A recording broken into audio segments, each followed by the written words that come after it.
Next, we're going to talk a little bit more take a little more local look at transportation and the needs of our state's largest city in the city of Seattle. Some of you might know this November, voters in Seattle will be voting on a renewal of the city's transportation levy, Move Seattle. Myself and several others, either on this call or close, are in this space, have been close to the situations, meeting with city officials and other community leaders, talking about important issues that we want to see as part of the Move Seattle package. The Good Roads Association is happy to have Emily Reardon is going to be doing the presentation from SDOT today, and Megan Shepard will be joining her as well to present the draft priorities that has been put out by the mayor's office. That is now up for public comment, I believe, through the end of this month or sometime through the end of this month. So welcome, Emily. Thank you, Billy, and thank you for having us. As he said, my name is Emily Reardon. I'm with the Seattle Department of Transportation, and I'm here today to talk a little bit more about our draft transportation levy proposal. I know we're a little short on time. I'll go through these quickly to make sure we have time for Q&A, but again, just thank you for having us today. Next slide. All right, so what we're going to focus on today is give you more details on what the proposal consists of, and specifically we'll look at roadway improvements and how we'll be making more investment there should the levy be successful. We'll look at the range of different inputs that the department has used over the past few years to develop this proposal. And then we'll also dig into the details of the programs and some of the candidate projects that are part of the proposal. And then I think at the time, at the end of the discussion, we'll have time for your questions. So we can head over to the next slide.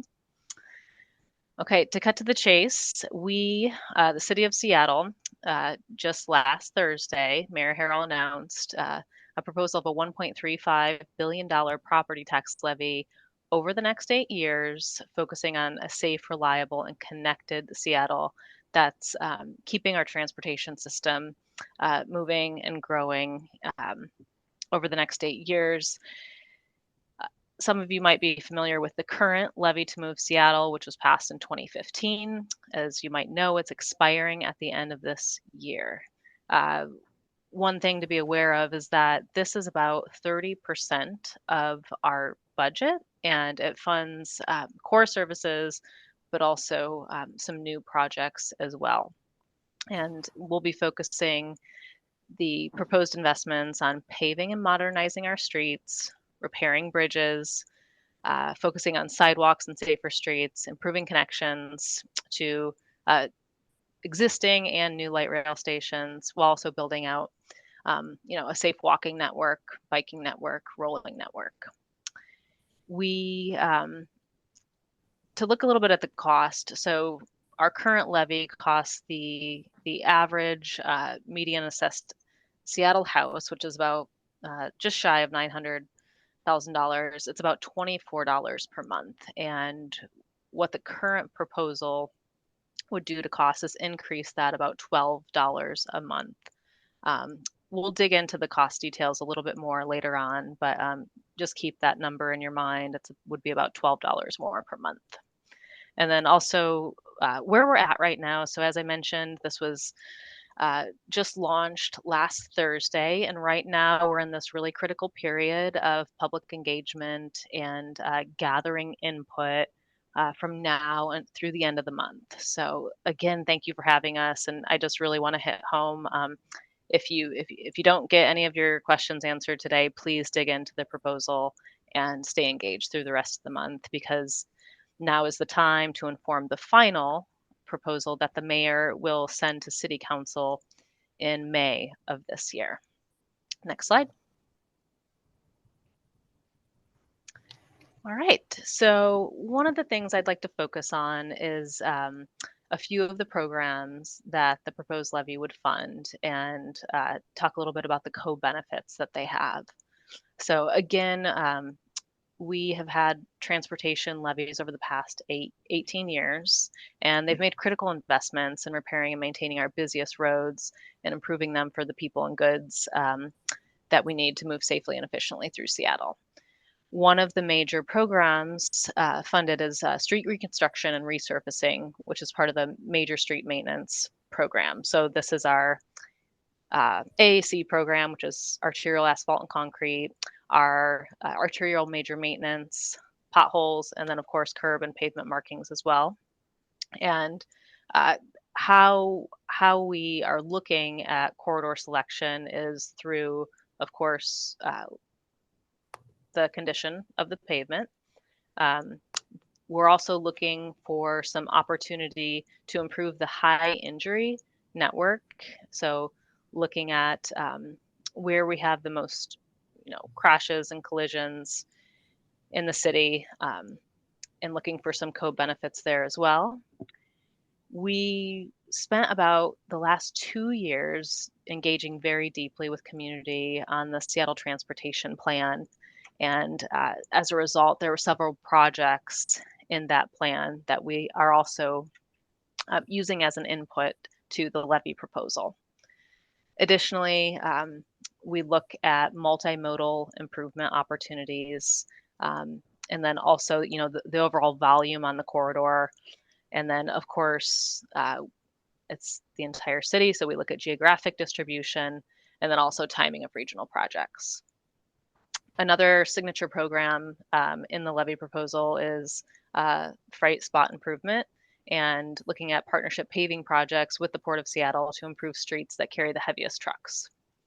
And then we'll get into more detail, but bridge project investments and bridge preventative maintenance program are also signature things that we'll be talking about.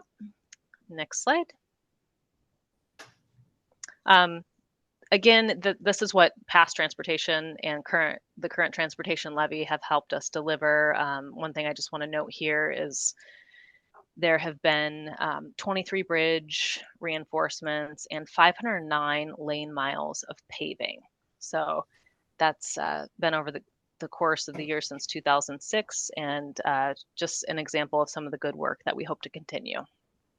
Next slide. So as I mentioned,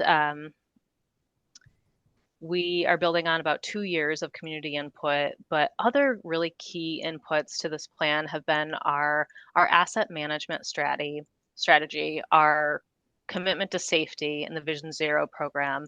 But of course, as with all property tax levies, you need to balance the overall affordability of it as well. Next slide.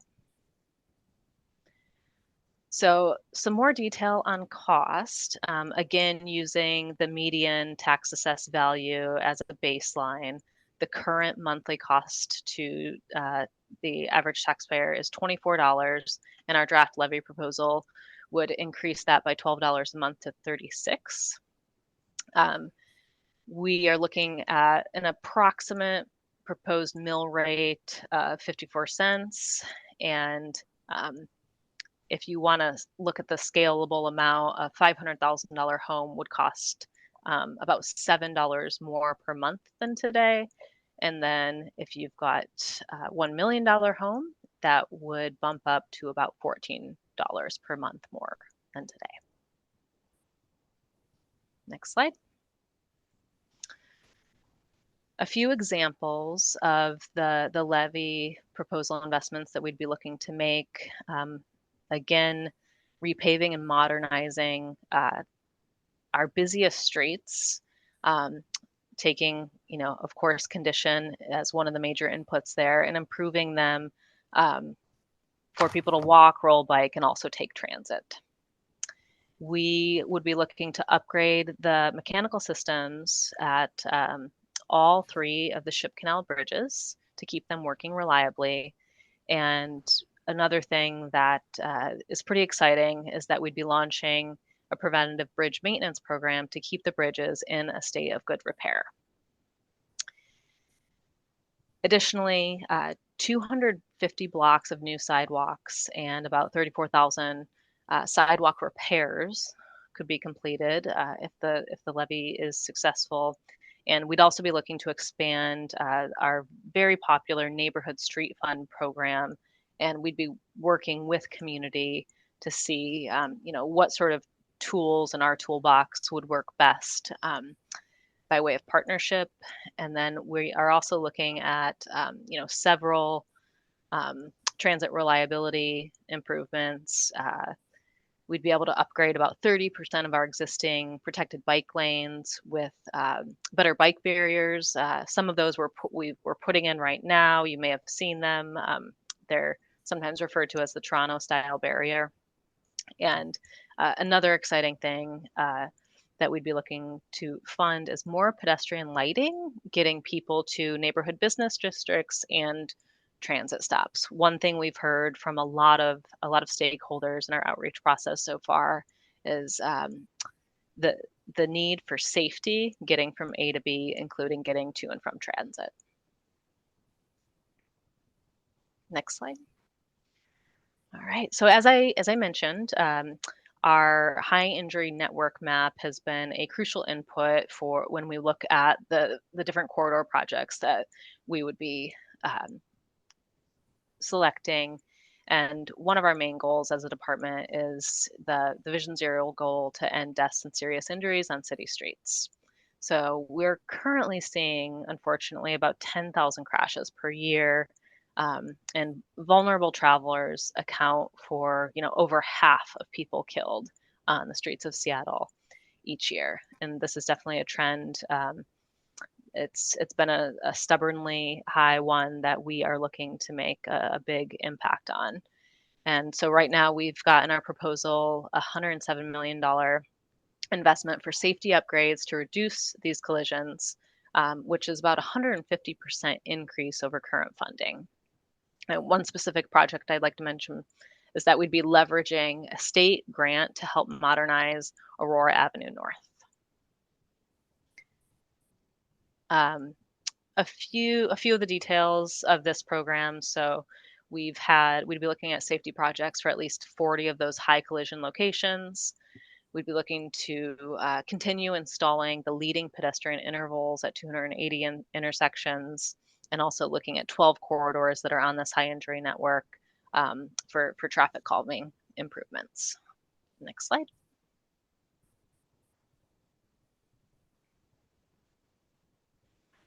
Okay, pedestrian safety has also been a really key topic on stakeholders' minds as we've been talking over the last several months. Many of you might be aware that about a quarter of city streets are entirely missing sidewalks. So that's about 11,000 blocks. And we're proposing just over $100 million to build and repair sidewalks, put in crossings and curb ramps so people can walk safely to get where they need to go. I think I already talked about a lot of these outcomes, but 250 blocks of new sidewalk, supporting the construction of 10,000 accessible curb ramps, 34,000 spot repairs, and then also looking at stairway repairs to connect our hilliest neighborhoods.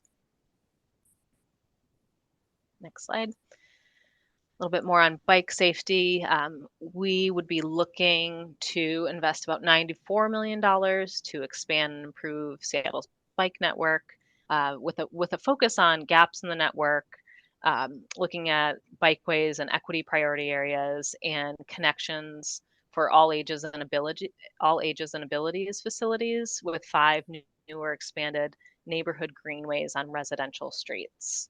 And then we also would be including funding for a maintenance program for existing bike lanes with regular sweeping and barrier repair. Next slide. Okay, major street maintenance.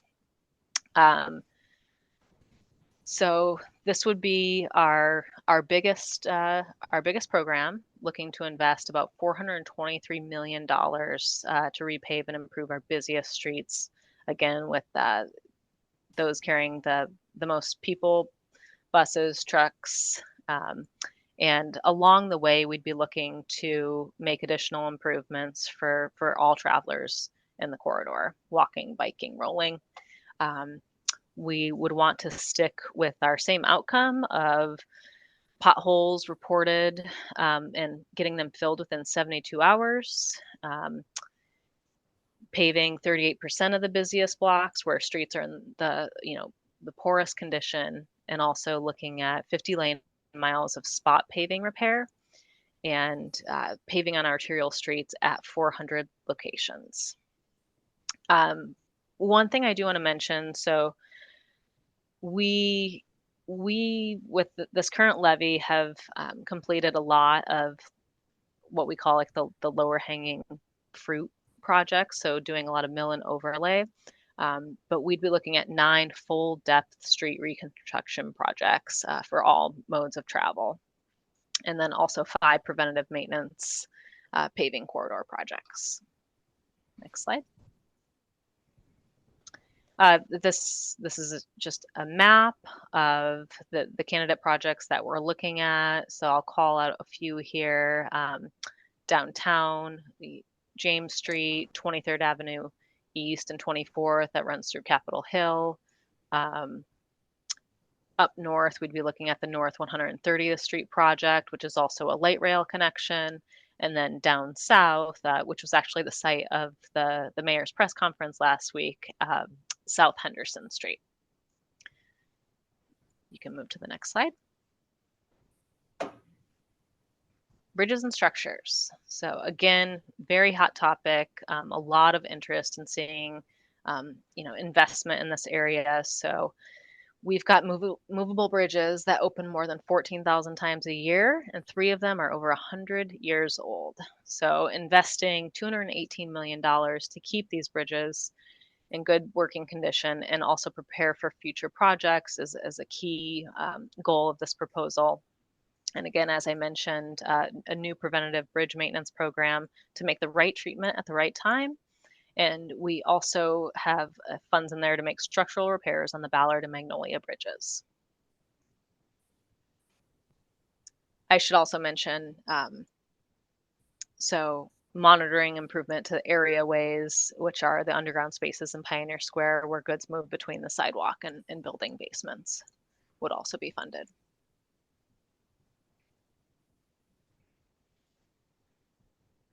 Okay, so transit corridors and connections. We've got 150,000 people or more that ride the bus or train in Seattle each day, and about 20% of Seattle households don't own a car at all.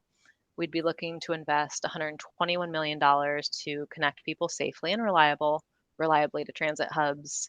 One of the key projects in our proposal is supporting King County Metro's proposed Rapid Ride R line. This would be a project on Rainier Avenue South, and also looking overall to make improved connections to new and existing Link Light Rail stations. As I mentioned, that would be North 130th Street, South Henderson Street, and also improvements on North 145th. Okay.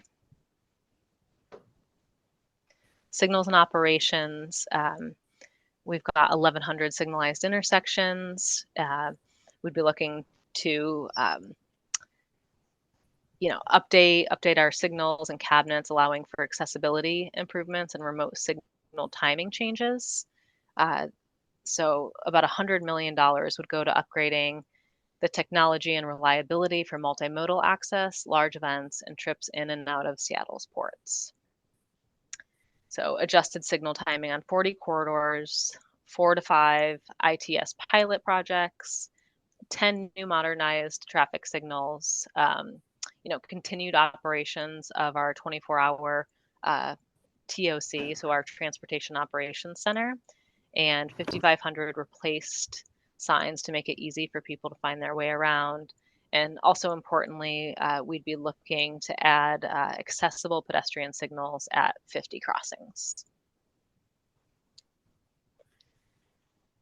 Okay, for the freight program, we're looking at $25 million for improvements to the program, and looking at corridors and bridges that trucks use when traveling, to and from the Port of Seattle facilities and between the manufacturing and industrial centers.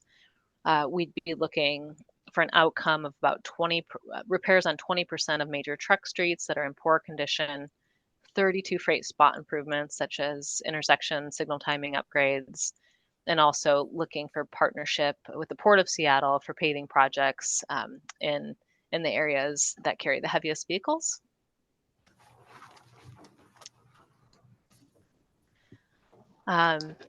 Climate and resiliency, we're looking to invest about $49 million there. A few of the exciting projects that would be a new program. So we'd be looking to partner with Seattle City Light on electrification, installing EV charging infrastructure. We'd also be looking at implementing 3 low pollution neighborhoods, which are low emissions goods delivery in areas most impacted by climate change and pollution. And again, these would be community partnership projects as well. Trees, we'd not only be focusing on planting more trees, but looking at tree species diversity and also maintaining, the existing urban forest that we have, and looking at areas that haven't had as much investment in the tree planting and overall care over the last several decades. Next slide. And then we also have a $48 million program for neighborhood street improvements. Again, we'd be co-creating with community and focusing on neighborhoods with historical underinvestment. This could look like, this could take many different forms, but typical projects that would be funded would be new sidewalks, crossings, transit accessibility improvements, public art, and more. Next slide. People, streets, and public spaces. So this is an outcome of our Seattle Transportation Plan outreach, where there was a very obvious call for vibrant and safe city where the streets, sidewalks, and public spaces hum with social and economic activity. So we'd be looking to invest $57 million to improve public spaces and invest in things such as maintenance, lighting, wayfinding, and overall activation with a focus on downtown revitalization. We would have about 8 transformed public spaces with redesigned streets, seating, wayfinding, along with dozens of spot improvements and pilot projects throughout the city with a focus on equity priority areas, and along with maintenance and ongoing activation support for public spaces citywide. This is something we've done a lot of work with community-based organizations and business improvement areas, and this is something that we've seen a lot of excitement about over the last several months. And just a quick look at this chart to show all the programs rolled up, but how none of them exist in a vacuum. So they all have multiple co-benefits, whether it's for walking, biking, investment in neighborhoods, and then of course, safety, one of our top priorities. Okay, I know we're already past 1 o'clock, so again, I want to urge people to check out our online engagement hub. Go to the website. You can look at the full proposal, or we also have just a 4-page folio if you just want a quick synopsis of what we're proposing. Feel free to email us at moveseattle@seattle.gov. And again, we're looking at getting feedback over the next 2 or so weeks to inform the mayor's final proposal that will be handed over to Seattle City Council in May. I think I already went over this. We're in the mayor's draft proposal month. So again, just urge you to take a look, and I think we can now move on to any sort of questions that you have. And thank you again. Sorry, we're over time. No, thank you, Emily, and thank you, Megan, and anybody else from SDOT that's on the call.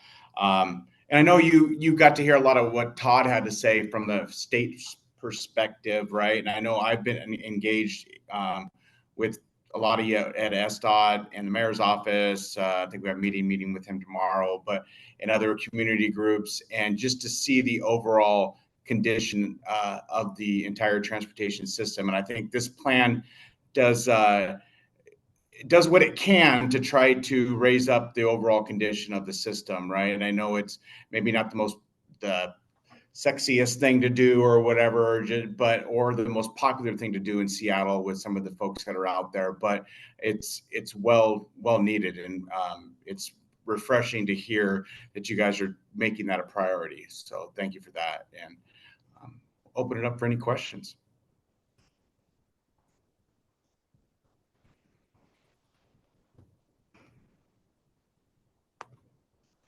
You guys did such a great job. No questions. Well, you have our email addresses. So yeah, take some time to take a look at the full proposal, follow up over email.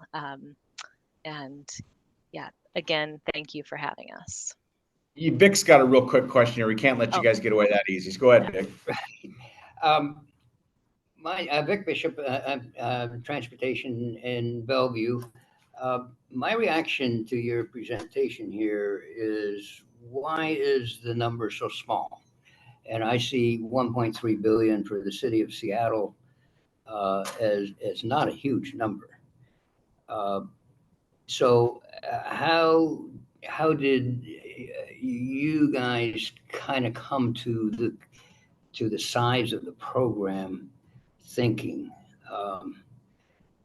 I see a couple $100 million program for Bellevue that it does more than what you're talking about for Seattle because of the difference in scale. So that's the basis of my question. Why is it so small?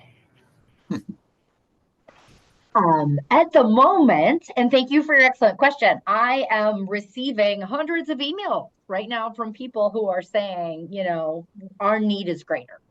Our need for maintenance, our need for safety investments, our need to give people transportation options to address climate challenges is greater, and we should increase the size of the levy.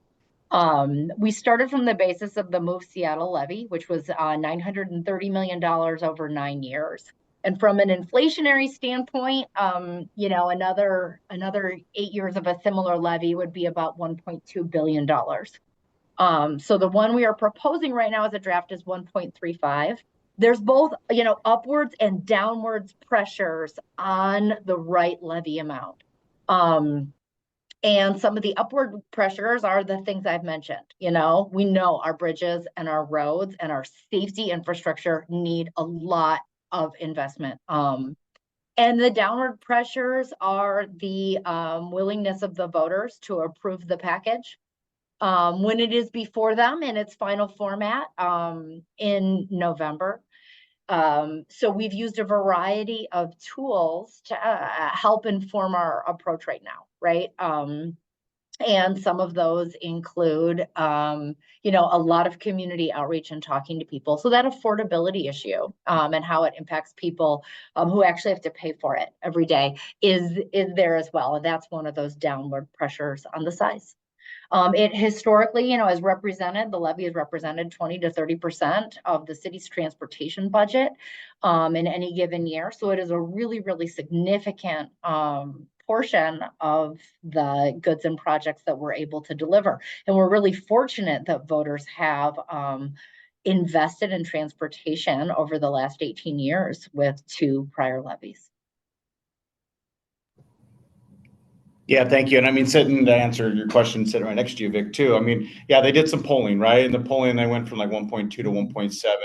And, the appetite as you get a little higher is a little less by the voters.